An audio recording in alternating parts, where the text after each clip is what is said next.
Argentina secreta, crisis financiera 1980 y más. En Argentina, los colapsos y sus consecuencias se manifiestan generalmente como generados dentro de un laberinto en el cual lo inconexo se conecta. De pronto, se producen acciones destructivas determinantes que afectan a los intereses de la nación y de los ciudadanos. En este video muestro una secuencia de hechos que pueden parecer inconexos, pero que demuestran razones y estrategias utilizadas por dirigentes de la época que nadie recuerda o a nadie le interesa recordar ni investigar.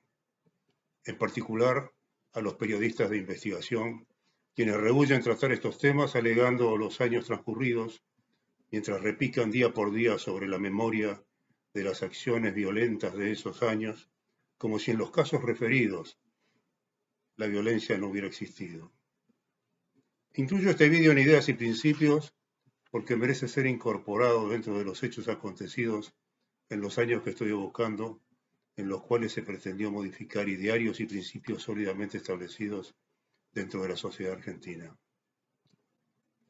En particular, la transparencia en los procedimientos y las garantías jurídicas de los ciudadanos, tan vituperadas hoy en estos momentos.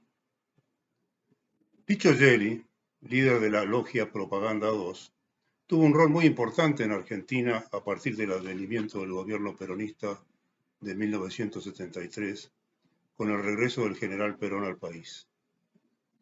A pesar de que ya había estado en Argentina en 1945 con el contingente de exiliados italianos refugiados del fascismo y más tarde operó durante el gobierno del general Onganía a través del Ateneo de la República y la recomendación efectuada por el embajador en el Vaticano, Santiago de Estrada, se vincula fuertemente al general Perón en Puerta de Hierro a través de las gestiones de sus afiliados Adolfo Mario Sabino y José López Rega, el mayordomo del general.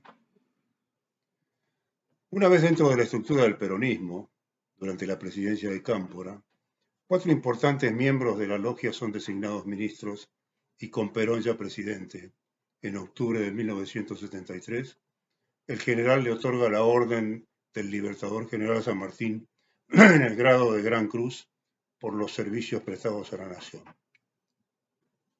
Nunca se supo cuáles fueron. Luego de este acontecimiento, Gelli recomienda al general Perón la designación del almirante Emilio Eduardo Macera como comandante en jefe de la Armada Argentina, lo cual concreta Perón pasando a retiro a varios almirantes más antiguos a los que les correspondía ese cargo. Sabino lo introduce también con otros generales y miembros de las Fuerzas Armadas, en particular Suárez Mason y Betty, durante su gestión como ministro de Defensa, lo cual posiciona a Gelli dentro de las Fuerzas Armadas para sus gestiones una vez derrocado el gobierno peronista en 1976. Simultáneamente teje una importante telaraña incorporando a la logia importantes empresarios civiles argentinos. En enero de 1980, el directorio del Banco Central aprueba una sucursal en Argentina al Banco Ambrosiano de Italia. Este banco era propiedad de un grupo financiero liderado por Michele Sindona, Roberto Calvi y tangencialmente Licio Gelli, asociados con el lavado de fondos del narcotráfico y al Vaticano a través del arzobispo Paul Marcinkus, presidente del IOR, el Banco del Vaticano. El 27 de marzo de 1980, en New York, el juez Griesa, años después a cargo de los defaults de Argentina, condena a Michele Sindona, principal accionista del Banco Ambrosiano, a 25 años de cárcel por el vaciamiento del Franklin National Bank y la transferencia ilegal de divisas para su compra. Pocos días después, el 31 de marzo de 1980, curiosamente, el directorio del Banco Central Argentino liquida intempestivamente el BIR, Banco de Intercambio Regional, el principal banco del país, de oficio, sin sumario previo ni delitos comprobados por sumario administrativo, como indicaba la Ley de Entidades Financieras, con lo que se desencadena la corrida financiera de 1980. A partir del 20 de abril y por orden del ministro del Interior, general Albano Alguindegui, secuestran a los hermanos Héctor y José Greco, propietarios del Banco de los Andes, y días después a los directores del Banco Internacional de Grupo Sacetru y a mí, propietario del Banco Odone. Semanas más tarde, encarcelan al titular del BIR, Raúl Piñero Pacheco. A los bancos de los Andes, Internacional y Odone, los intervienen ilegalmente a través de presión forzada con amenazas corporales por parte del vicepresidente primero del Banco Central o de facto en el caso de los Greco.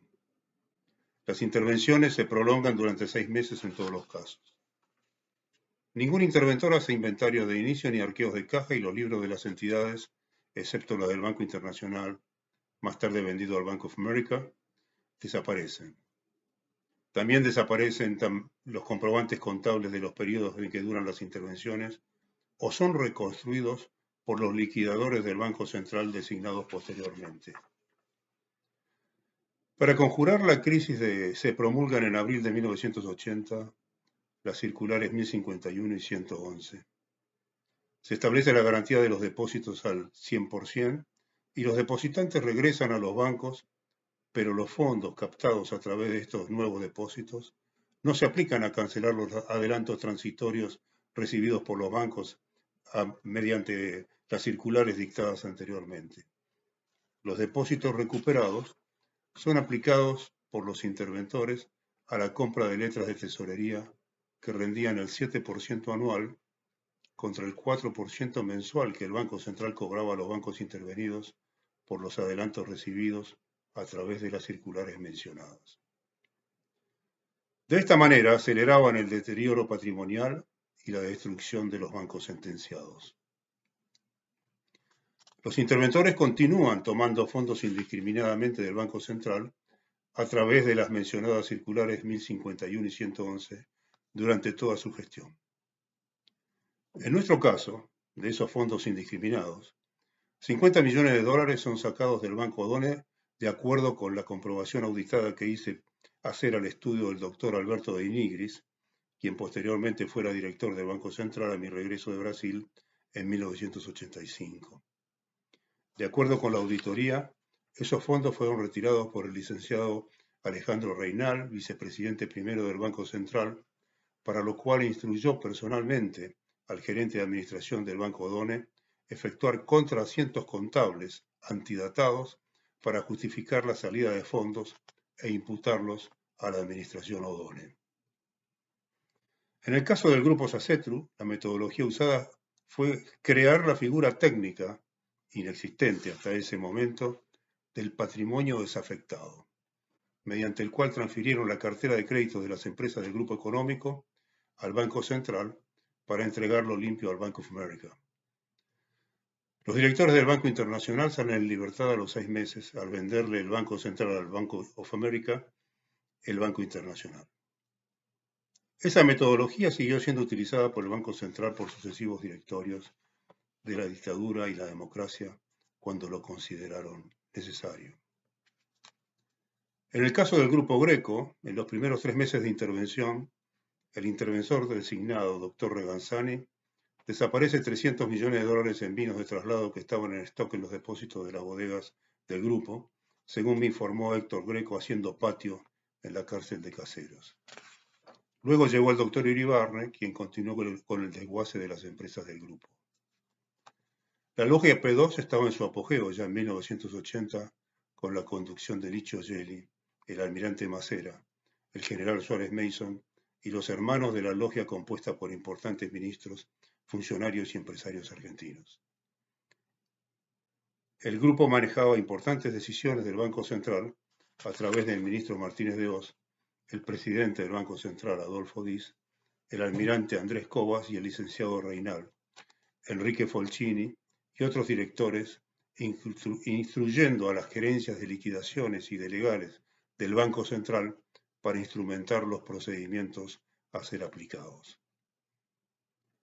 Todos los expedientes del Banco Odone, desde entonces, fueron y están depositados en los archivos de la Armada, desde entonces. Franco Macri asume el control del Banco de Italia en 1979. En 1980, Franco Macri tuvo un grave problema con sus socios Eduardo Mayer, Mauro Erlisca y Mario Baratella, como consecuencia de los autopréstamos a las empresas de su grupo que por iliquidez debieron formar un club de bancos. Para el concordato con el club de bancos, Franco Macri contrató al general Albano Arguindegui, quien ya no era ministro del Interior, y llamaba a los acreedores diciendo: hay que firmar el acuerdo del concordato, porque si no les mando a los muchachos. En el proceso transfiere el manejo Franco, el manejo del banco a los señores Aventín y Bartolucci, también importantes deudores del banco. Al producirse una situación financiera insostenible, cede el control del Banco de Italia a los hermanos Gotelli. Luis María Gotelli venía de Alpargatas, donde había entrado de la mano del hijo de Rodolfo Clutterbuck, empresario secuestrado y desaparecido por policías federales, quienes años después secuestraron a Mauricio Macri, hijo de Franco y expresidente de Argentina. Clutterbuck, hijo, se asoció con Luis Gotelli en Alpargatas, y el Banco de Italia, bajo la gestión de los Gotelli, absorbe silenciosamente en 1982 el Banco Ambrosiano de Argentina.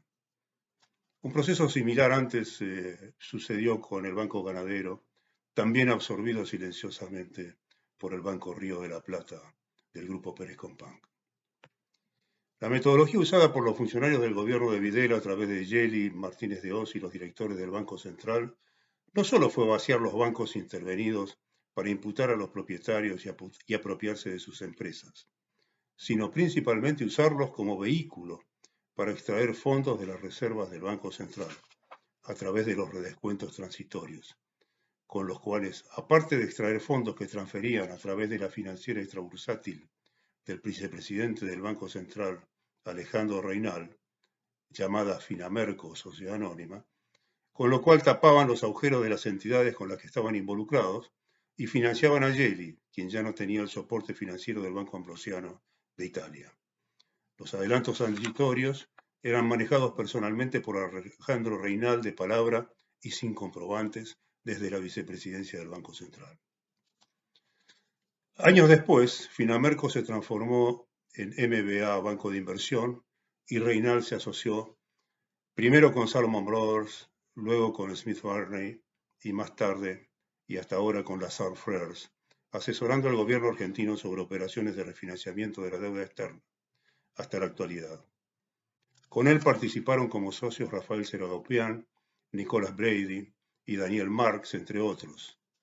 El triángulo era Banco Central, Banco Intervenido, transferencia a otra entidad o retiro en efectivo de los fondos de los redescuentos de las circulares solicitadas a través de los interventores. En nuestro caso, existiendo los libros contables en la casa matriz de Bahía Blanca, el interventor Juan Carlos Asté, presidente de una financiera paralela del Banco de Boston y no miembro del Banco Central, designado como interventor, alegó que el Banco Done no llevaba libros porque no los encontraban en la casa central basada en Buenos Aires. La casa matriz estaba en Bahía Blanca. Inscribieron otros libros por este tipo de asunción y los nuevos liquidadores tardaron 6 años en comenzar a llevarlos, con lo cual todos los asientos contables y balances del Banco Done fueron dibujados por los liquidadores del Banco Central 6 años después de los hechos investigados.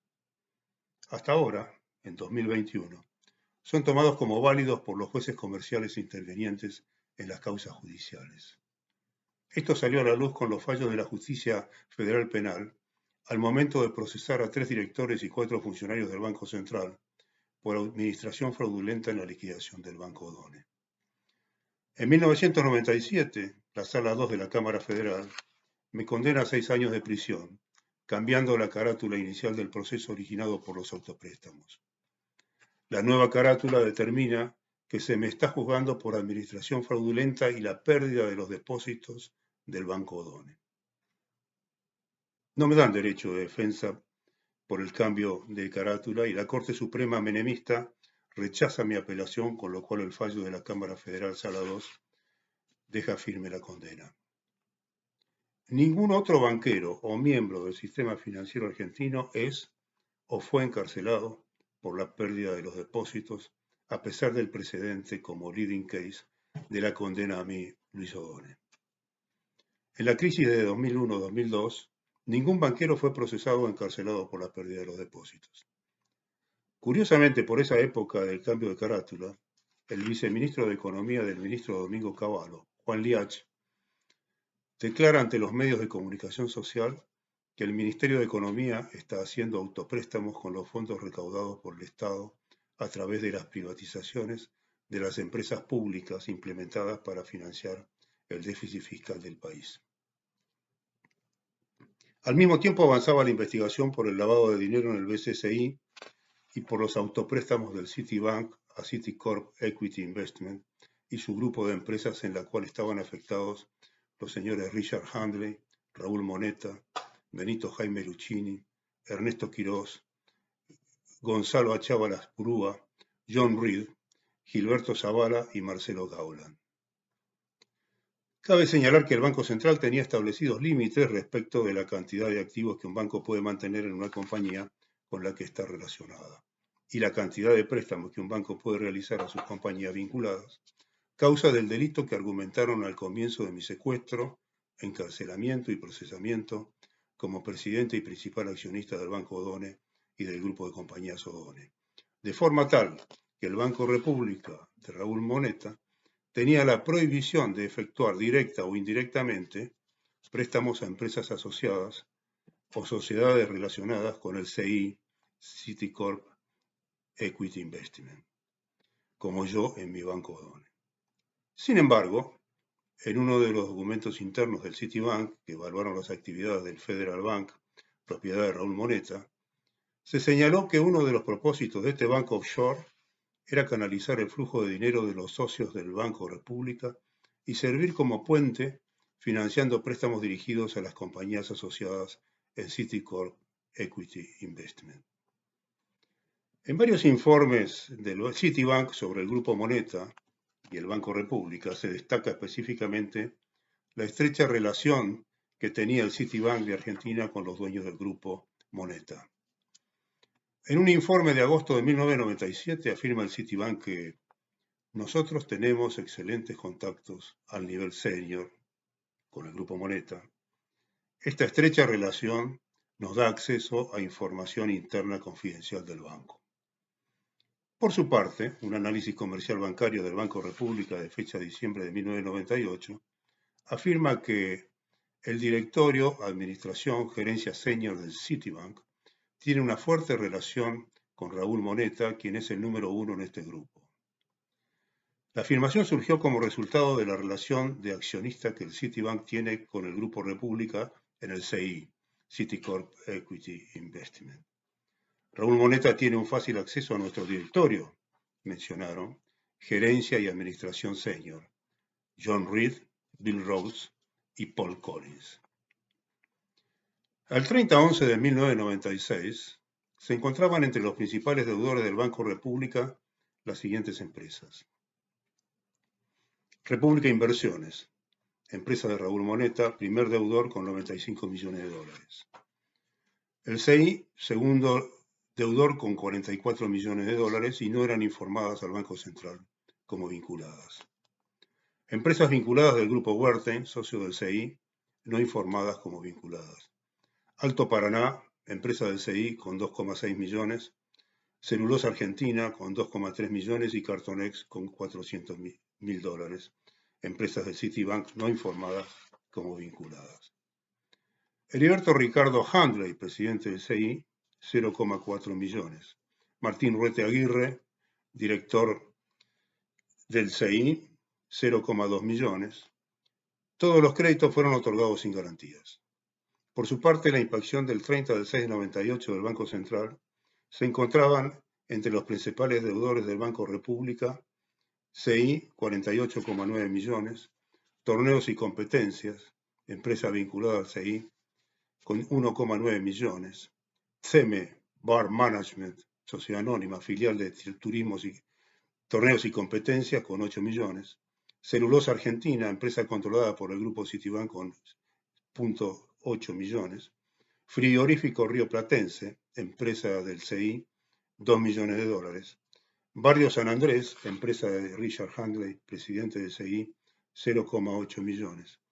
Raúl Moneta, con la complicidad del CI, falseó la información respecto de las vinculadas al Banco República y de los grupos económicos asociados, a efectos de burlar las disposiciones del Banco Central respecto de los límites a este tipo de préstamos, según las comunicaciones A2373 y A2109 del Banco Central. En definitiva, estas circunstancias enunciadas y otras que surgen del informe de la Comisión Permanente de Investigaciones del Senado de los Estados Unidos ponen claramente en evidencia la relación de complicidad existente entre el Citibank Argentina, el CI, Citicorp Equity Investment y el banquero Raúl Moneta. Fuente de la información es la Honorable Cámara de Diputados de la Nación, Comisión Especial Investigadora sobre Hechos Ilícitos vinculados con el lavado de dinero. En conclusión, si a mí me condenaban por los autopréstamos, iban presos desde el ministro de Economía Domingo Cavallo, sus funcionarios y la gente del Citibank, Banco República, Banco Macro, Wertheim, Banco Patagonia, etcétera, etcétera. Hubo otros bancos con autopréstamos. El Banco Río de la Plata, propiedad del Grupo Pérez Companc, por préstamos a la petrolera Pérez Companc, y el Banco Comercial del Norte, del Grupo Garbaglio y Sorraquín, los cuales para el Banco Central y sus directores de la época se trató de transgresiones administrativas o normativas a disposiciones del Banco Central. Creo que el Banco Central ha modificado estos procedimientos en los últimos años para el bien de la salud del sistema financiero argentino. Como dije al principio, historias de la Argentina secreta.